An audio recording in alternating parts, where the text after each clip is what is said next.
Baik, perkenalkan nama saya Marias Binamilda.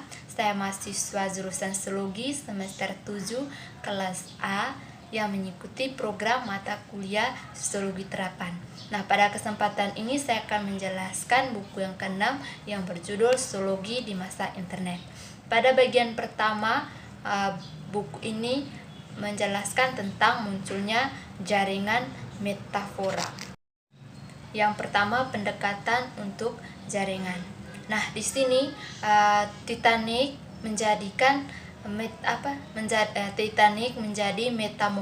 metafora untuk manusia industri. Sejarah, kemajuan, optimisme, dan kesombongan manusia berhubungan dengan alam dan menjadi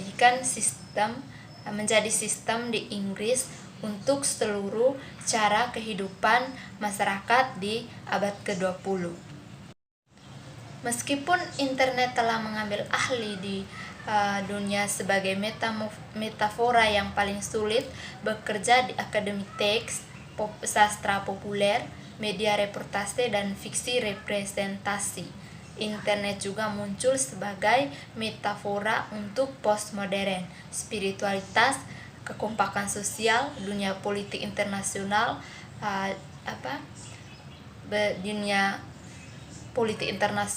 diri, tubuh manusia, bahkan jiwa dari manusia.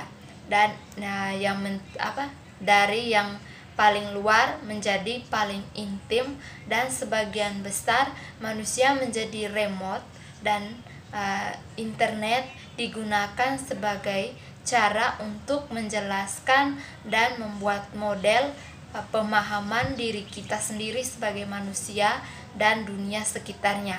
Nah, resonansi dari metafora adalah dalam banyak hal yang didasarkan pada tumbuh profil publik dan ilmu jaringan baru. Jaringan metafora di ilmu sosial, biologi, politik, teknologi, dan ekonomi berkembang pesat dan sebagai cara baru mengkonseptualisasi kerja materi dan dunia sosial. Nah, di sini ada pun teori sosial dari Michael Foucault tahun 1977 yang mengungkapkan bahwa isomorfis dari abad ke-19 adalah panotipikal lembaga dari penjara, sekolah, rumah sakit, dan tempat bekerja.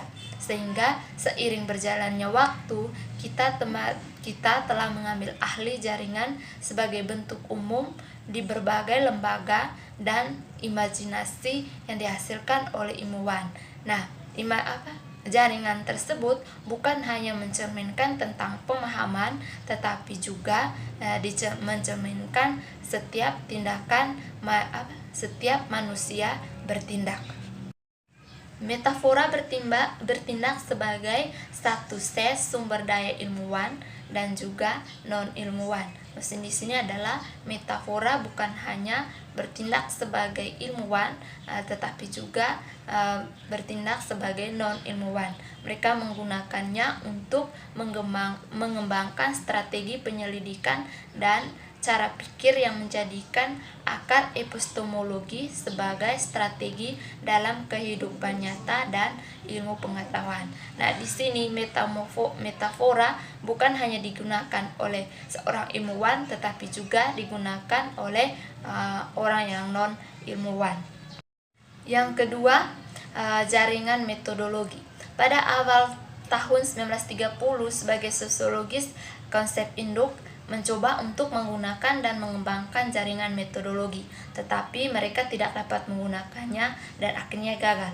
Masalah ini diambil pada tahun 1960-an dengan penulisan antropologi yang bekerja di Universitas Manchester di Inggris.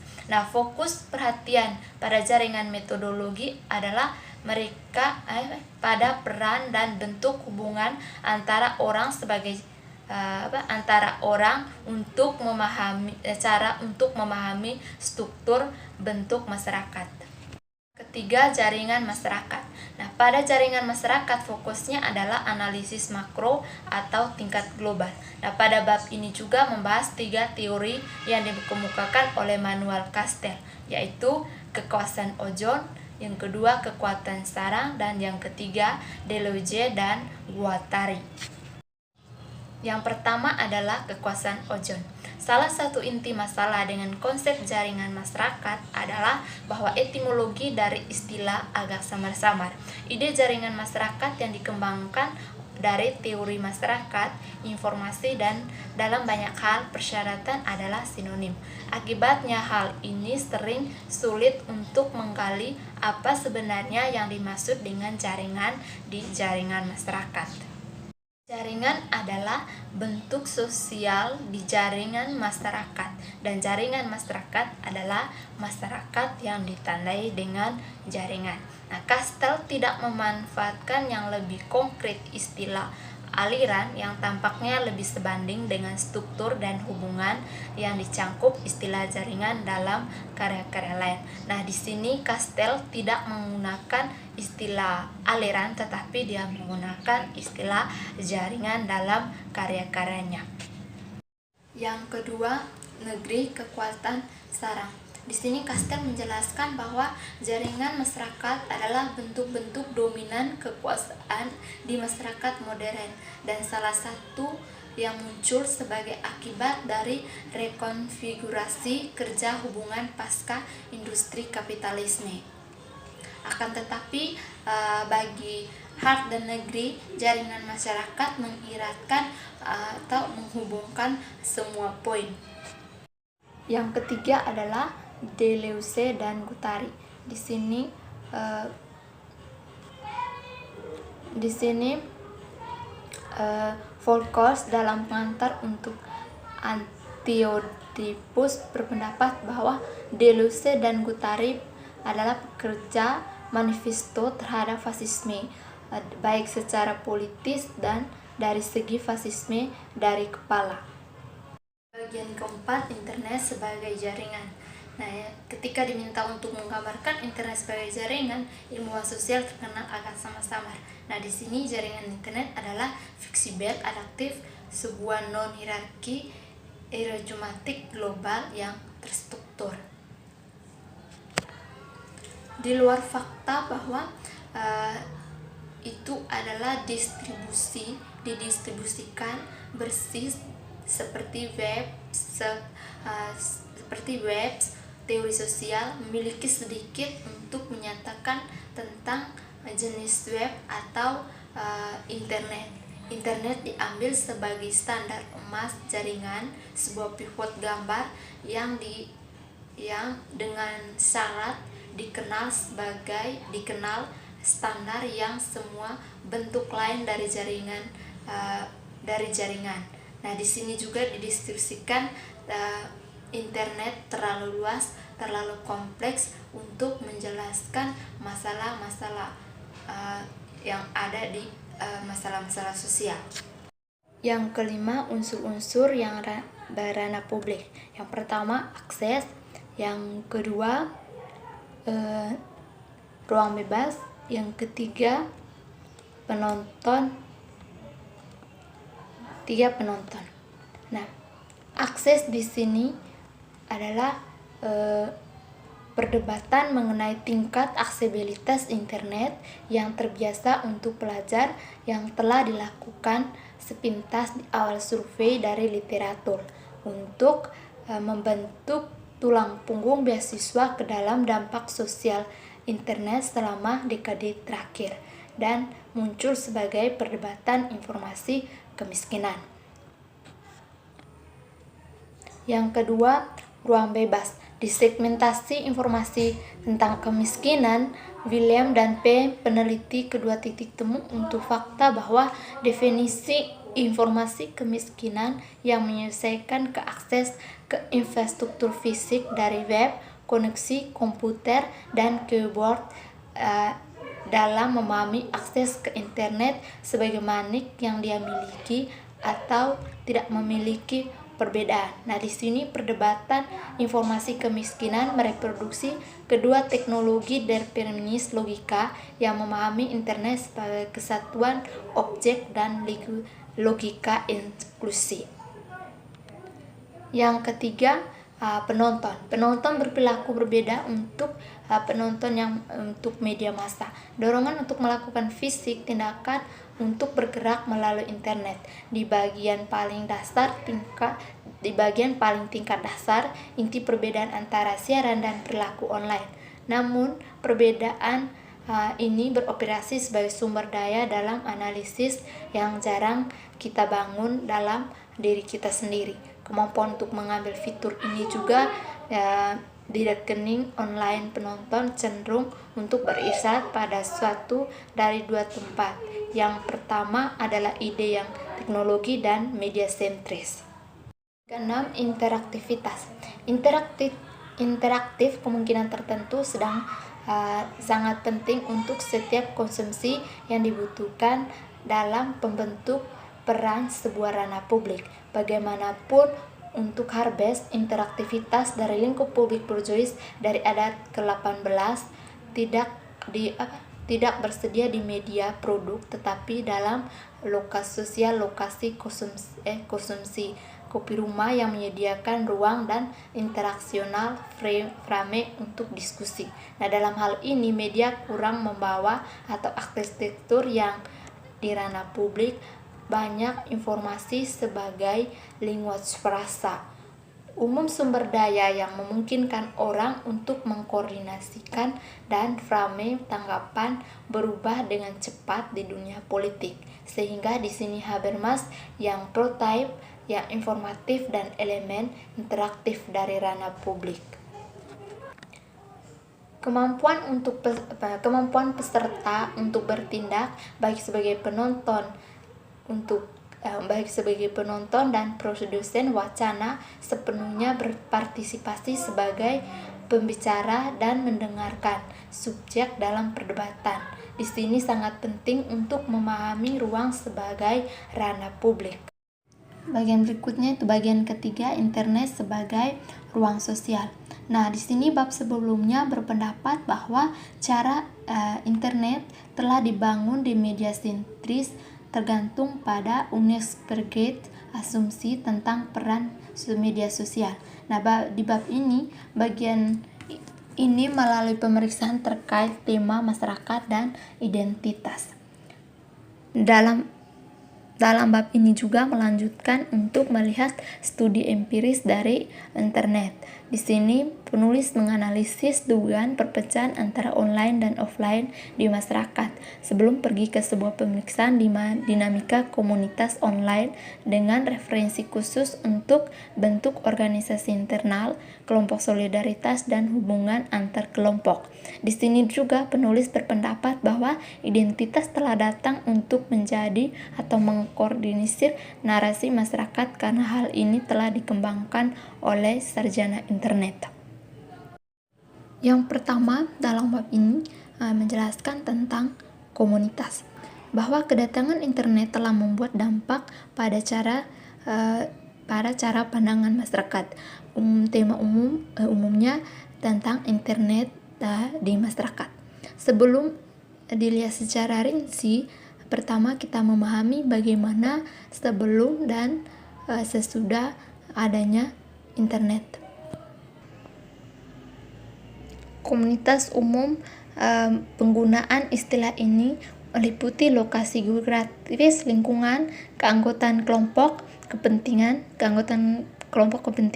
misalnya sosiologi masyarakat, gaya hidup, misalnya masyarakat, dan sebagai kependekan umum identitas sosial, dan banyak juga identitas lain.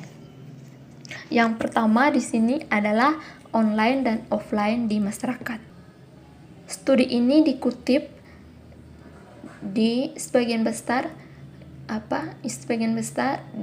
yang orang yang bekerja pada komunitas online, dikutip pada Howard Dennis tahun 1994.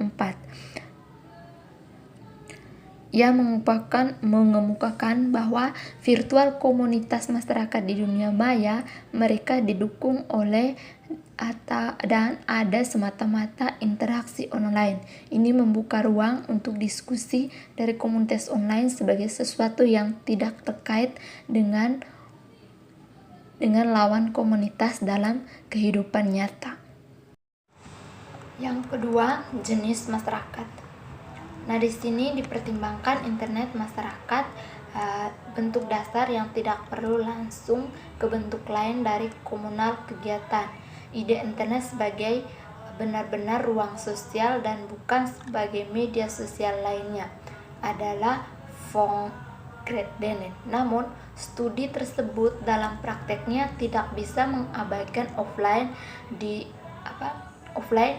cukup dengan cara yang seperti upaya akan menyarankan di tingkat integrasi, tumbang tindih dan replikasi antara offline dan online adalah inti masalah untuk jenis penelitian. Nah, singkatnya di sini mereka memperdebatkan tentang offline dan online. Mereka menyarankan untuk harus adanya keseimbangan antara offline dan online dalam penerapan di masyarakat. Yang ketiga, tentang non-hierarki daya komunitas online. Nah, di sini fokusnya pada internet potensi untuk mewujudkan demokrasi ranah publik. Housekemen konsisten mengecilkan kedua tingkat online konflik dan sejauh mana teknologi dan praktek sekitar internet yang menghasilkan suatu stratifikasi di dalam masyarakat. Yang ke-9 tentang identitas online. Yang pertama di sini membahas tentang teori realitas postmodern online. Nah, baris pertama, keberatan kepada postmodern konsepsi diri di online lingkungan yang berkaitan dengan sejauh mana internet benar-benar dibutuhkan atau menyebabkan deskonstruksi diri ke dalam jumlah besar. Nah, di sini empiris mengklaim bahwa itu tidak dalam karya baik itu Poster dan Tuchel adalah studi di awal penyerapan penggunaan internet. Dengan demikian, kedua penulis memanfaatkan pengalaman lumpur pengguna dan realitas virtual lingkungan pemain yang mereka melihat sebagai karakteristik dari awal pengalaman internet. Nah, di sini teori realitas postmodern online, penulis membuat suatu jurnal atau menulis sesuatu berdasarkan yang terjadi di masyarakat. Nah, hal tersebut apa yang mereka tulis berdasarkan realitas di lingkungan masyarakat dan yang menjadi awal penggunaan internet. Yang kedua, realitas teori. Di sini kontradiksi dalam rangka ide background di cyberculture account adalah bahwa dari diri sebagai sinonim dengan sudut pandang aktor, dan ini berasal dari klasik psikoanalisis posisi di Turkal, rekening diri dan identitas individual yang diposisikan yang menjadi paling dasar sebagai produk internal di kehidupan individu. Dengan demikian, dalam bahasa dari psikoanalitikali terinspirasi cyberculture account, identik diri dengan subjektivitas diwakili melalui bahasa emosional dan terapi kosakata. Bagian keempat adalah internet sebagai teknologi. Nah, yang pertama sosiologi teknologi. Nah, di sini ada 5 pembahasan, yaitu yang pertama teknologi determinisme, kedua substantivis, ketiga teori media, yang keempat sosial konstruksionisme, yang kelima teori radikal relationality. Yang pertama tentang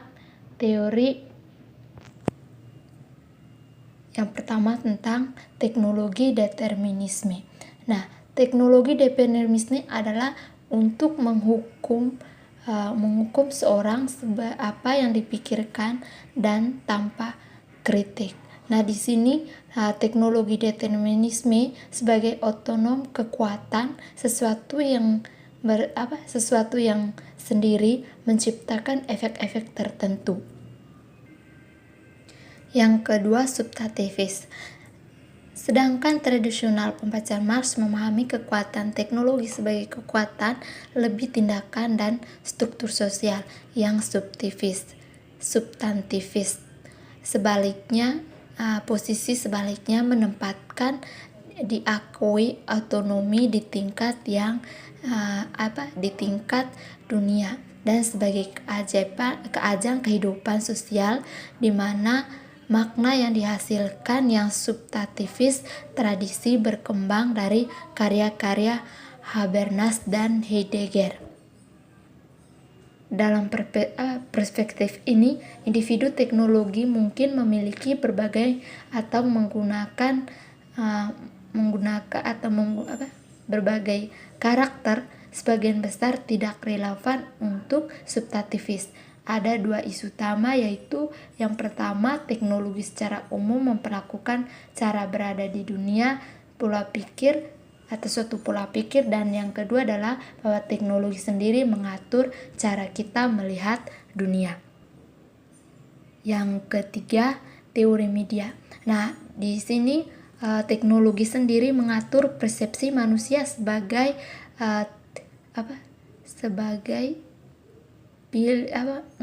teknologi mengatur atau memilih fokus lingkungan melalui berbagai transformasi struktur.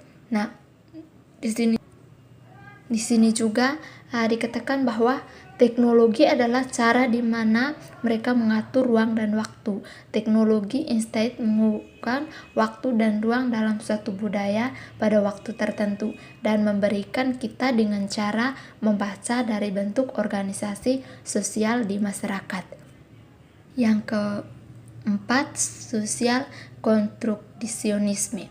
Sosial konstruktivis pendekatan sosial konstruktivis telah mengembangkan dalam menanggapi dan jauh dari pusat tempat kedua bahan dan ke tempat kedua substantivis dan determinisme. Untuk konstruksionisme, efek teknologi dapat membaca dari bentuk atau dari logika, efisiensi atau teknik lainnya. Sebaliknya, teknologi perlu dipahami sebagai kemungkinan yang membeku, khususnya sosial ditentukan oleh keadaan. Jadi untuk konstruktivisme, penekanan tidak pada teknologi dan sifat melainkan pada bentuk teknis tindakan tertentu, hal mewujudkan dan cara di mana tindakan ini ditetapkan.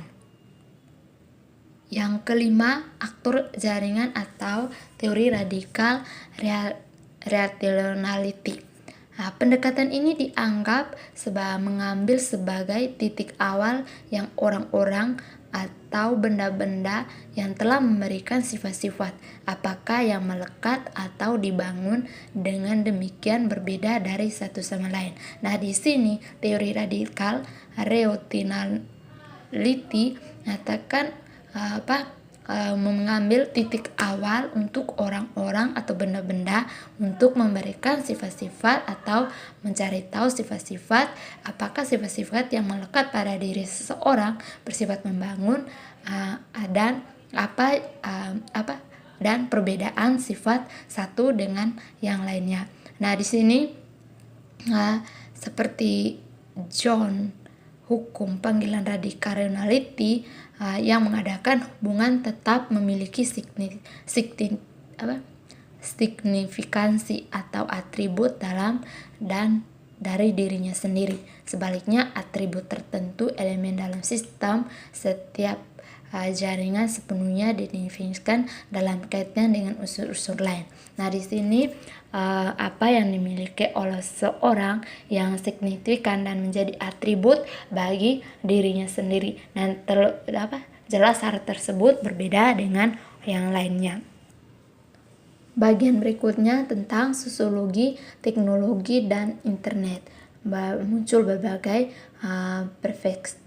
perspektif. Nah, bab sebelumnya diuraikan berbagai teori dalam bidang teknologi, studi di sosiologi, dan ilustrasikan alasan mengapa internet telah mengadopsi